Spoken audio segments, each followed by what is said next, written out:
Hello students, आपका 3 theorem चलाने के बाद आपका चौथा थ्योरम है कन्वर्स पाइथागोरस थ्योरम। आखिर कन्वर्स पाइथागोरस थ्योरम क्या है पता ही चल रहा है वर्डिंग से। कन्वर्स यानी इनवर्स किसका? पाइथागोरस थ्योरम का। तो आपको पाइथागोरस थ्योरम का आपको क्या करना है? निकालना है। कैसे क्या करेंगे? दिमाग में डाल के रखें कि भाई पाइथागोरस थ्योरम क्या दिया हुआ था।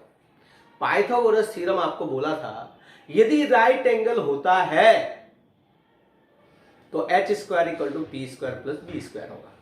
अब इनवर्स कर दो, यदि H square plus B square होता है, H square equal to P square plus B square, तो उसके अपोजिट बिगर साइड यानी एच के सामने वाला एंगल जो होगा वो 90 होगा। ये प्रूफ करना है।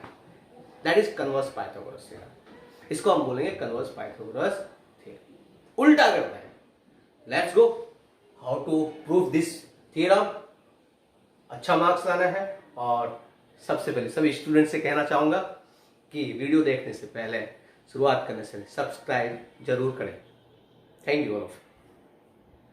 कन्वर्स पाइथागोरस थ्योरम में क्या है? जैसे स्टेटमेंट की बात करूं, मैंने आपको बताया था कि स्टेटमेंट में क्या है कि in a triangle if the square of one side is equal to the square of one side of one side is equal to the sum of the जैसे कि मेरा क्या था, यदि 90 डिग्री होता था तो H square equal to P square plus B square होता था। यानी कि ये है, ठीक है, ए एंगल ए 90 डिग्री है, बी और सी। अब उल्टा क्या होगा, यदि H square equal to P square plus B square है तो आपका राइट एंगल यानी कि बिगर साइड कौन होता है? राइट एंगल ट्रायंगल में, कोई भी ट्रायंगल में उसका हाइपोटेन्यूस होगा। यदि राइट एंगल की ट्रायंगल की बात करें और जिसका लेंथ ज्यादा होगा वो आपका क्या होगा? बिगर साइड होगा। तो बोला क्या है, इसको बिगर साइड भी बोल सकते हैं या फर्स्ट साइड भी बोल सकते हैं। तो बोला क्या है कि इन ट्रायंगल, कोई भी ट्रायंगल में यदि if square of one side, मैं एच को ले लिया, square of one side is equal to the sum of the square of other two side. यदि स्क्वायर ऑफ फर्स्ट साइड जो है, वन साइड जो है, equal to the sum of the square of other two side होता है, then the angle opposite to the first side is right angle. Then the angle यानी कि angle जो होगा, ये एंगल जो होगा उसके अपोजिट साइड जो होगा, अपोजिट साइड का अपोजिट किसका? फर्स्ट साइड का, वो राइट एंगल होगा। ये दिमाग में डाल के रखना है, ठीक है। ठीक, कन्वर्स का अर्थ ही है इनवर्स। इसका अर्थ यानी जो पाइथागोरस हमने वर्कआउट किया था कि एंगल 90 डिग्री है तो Pythagoras H square equal to P square plus B square है, तो H square equal to P square plus B square होगा तो वो एंगल 90 डिग्री। कौन सा एंगल?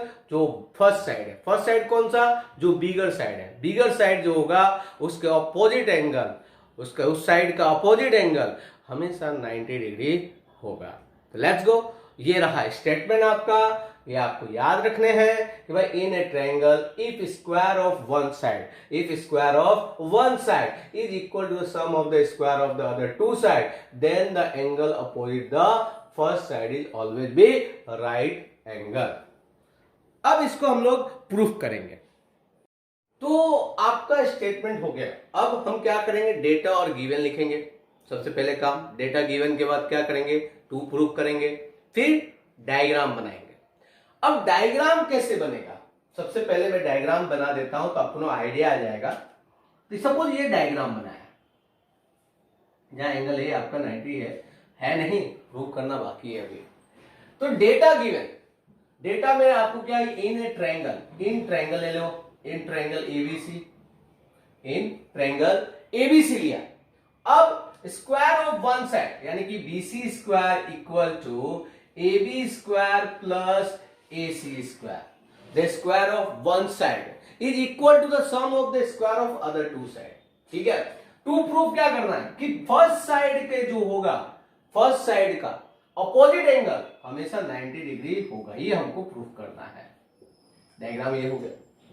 अब टू प्रूफ में क्या हो सकता है कि प्रूफ में, अब टू प्रूफ तो एंगल इक्वल टू 90 डिग्री हो गया। अब प्रूफ में क्या हो सकता है कि हम OH एक कंस्ट्रक्ट करेंगे। क्या कंस्ट्रक्ट करेंगे भाई? प्रूफ करना है हमको। टू कंस्ट्रक्ट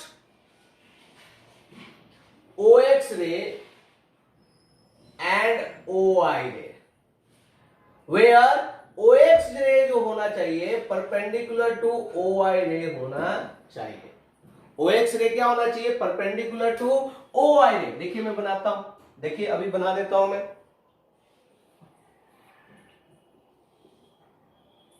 ये हो गया OX रे, ये हो गया OI रे। सेम ही बनाता हूं, चलो सेम आना चाहिए बेटा। OX रे एंड OI, ठीक है, ये बना दिया। अब क्या करेंगे? एंगल XOY क्या होना चाहिए? 90 degree.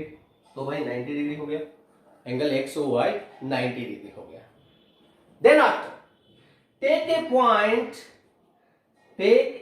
Point on OX ray, take a point P ले लीजिए ऑन OX रे सच दैट आपका OP जो होना चाहिए वो कॉन्ग्रुएंट होना चाहिए AC के। हम P पॉइंट लेंगे जो आपका AC के बराबर होना चाहिए। ये 90 डिग्री नहीं है, ये 90 डिग्री नहीं, प्रूफ करना है, ठीक है ना? AC के बराबर होना चाहिए। Again take a point Q on OI ray such that OQ जो होना चाहिए वो AB के बराबर होना चाहिए, ठीक है? ये काम हमने किया। Any problem? समझ में आया? सबसे पहले आपको स्टेटमेंट लिखना है, स्टेटमेंट के बाद data given to proof, then diagram. Diagram में हमने क्या किया? To construct OX ray and OI ray लिया। OX रे और OI रे लेने के बाद आप लोग क्या करेंगे? फिर टेक ए पॉइंट, एक पॉइंट लिया P पे जो OX के बराबर होना चाहिए। OX के बराबर नहीं, किसके बराबर? OP जो है AC के बराबर होना चाहिए।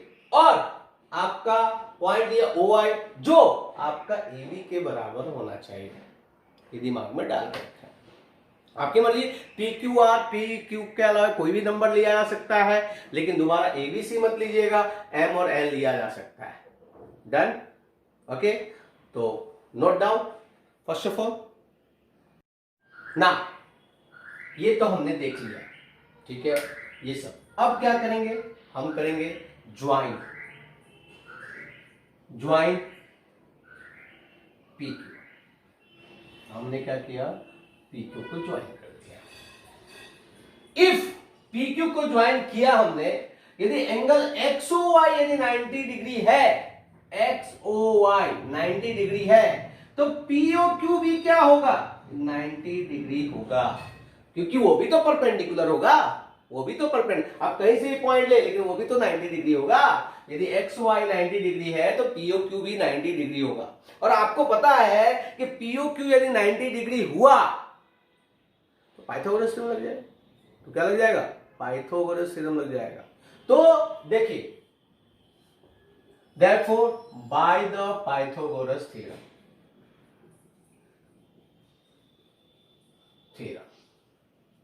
भाई PQ स्क्वायर जो है किसके बराबर होगा? OQ square plus OP square के बराबर होगा। बट ये हमने फर्स्ट इक्वेशन लिया, ये सेकंड इक्वेशन लिया। OP जो है AC के बराबर है और OQ जो है AB के बराबर है ना? By first equation and second equation, by equation 1 and 2,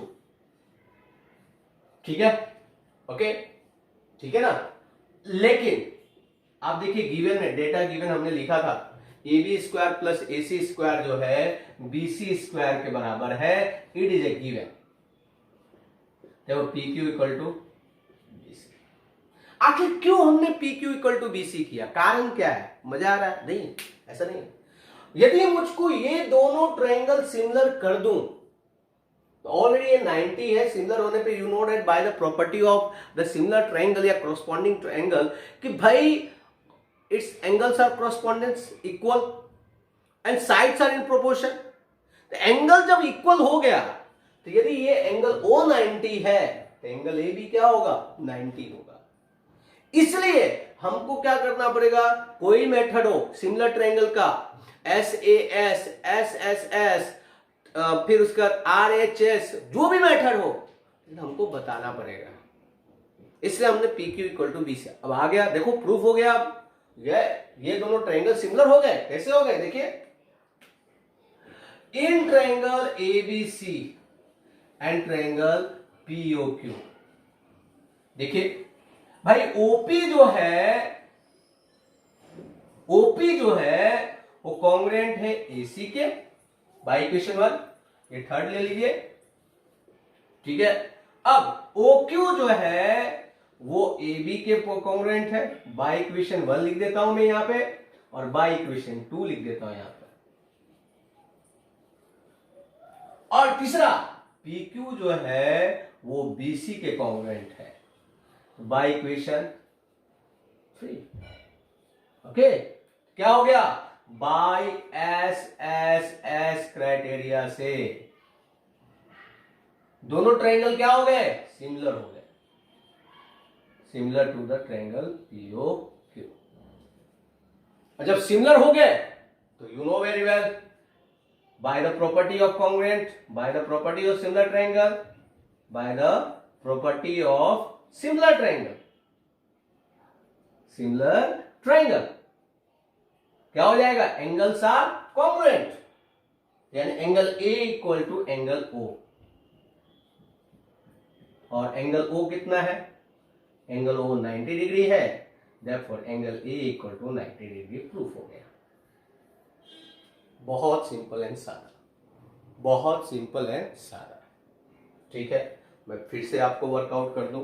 हमने ये पढ़ा, हमने क्या पढ़ा, हमने ये पढ़ा कि यदि कोई भी वन साइड का स्क्वायर जो है वो सम ऑफ द स्क्वायर के अदर टू साइड के बराबर हो तो उसका फर्स्ट साइड का अपोजिट एंगल वो हमेशा 90 होता है। फर्स्ट साइड यानी बिगर साइड। हमने डेटा देखा भाई, डेटा इन ट्रायंगल ABC ले लिया, BC square equal to AB square plus AC square ले लिया, 2 प्रूव कर लिया, angle A equal to 90 degree. Diagram हमने सिंपल एंड सादा बनाया, ये हमने प्रूफ नहीं किया कि ये 90 डिग्री है, हमने प्रूफ बनाया। भाई ये कंस्ट्रक्ट लिया OX एंड OY, जिसके कारण OX एंड OY रे कैसा होना चाहिए कि OX परपेंडिकुलर टू OY होना चाहिए, OX परपेंडिकुलर टू OY होना चाहिए, जिसके कारण XOY 90 डिग्री आना चाहिए, XOY 90 डिग्री आना चाहिए। फिर टेक ए पॉइंट हमने P लिया on OX ray, just like as OP क्या होना चाहिए, AC के कॉन्ग्रुएंट। फिर take a point Q on Y such that OQ is congruent to the AB होना चाहिए, ज्वाइन दोनों को PQ कर दिया। अब आपको पता है कि एंगल XOY 90 डिग्री है, तो उस पर कहीं पे भी पॉइंट लो तो वो 90 डिग्री के एंगल को इंडिकेट करेगा। सपोज ये दोनों पॉइंट को ज्वाइन करते हैं तो XOY 90 है तो POQ भी 90 हो सकता है, MON सपोज M और N लेते हैं MON भी 90 हो सकता है, ठीक है ना। तो जब 90 आ गया तो बाय द पाइथागोरस थ्योरम क्या कहता है कि PQ square H square equal to P square plus B square, यानी PQ square equal to OQ square plus OP square. तो आपका फॉर्मूला लगा दिए, AB OQ किसके बराबर है भैया, AB के बराबर है ना, किसके बराबर है, AB के बराबर है, और OP किसके बराबर है, AC के बराबर। But AB square plus AC square जो है गिवन में, गिवन देखिए, गिवन डेटा और गिवन में देखेंगे तो क्या मिलेगा, BC स्क्वायर, तो PQ इक्वल टू BC। अब दोनों ट्रायंगल सिमिलर हो गए। सिमिलर से क्या फायदा, तो you know very well by the property of similar triangle sides are in proportion, angles are congruent, तो OP congruent to AC, AQ congruent to AB and PQ congruent to BC by SSS criteria से ABC similar to the POQ by the property of similar triangle, angle A जो है angle O के बराबर होगा, और angle O यदि 90 है तो एंगल A भी क्या होगा, 90 हो गया। देखो BC के फर्स्ट साइड है, हाइपोटेन्यूस हमेशा फर्स्ट साइड होती है, बिगर साइड होती है राइट एंगल ट्रायंगल में, उसके सामने वाला 90 डिग्री है। समझ में आया, any problem, do it, okay, write down, be fast.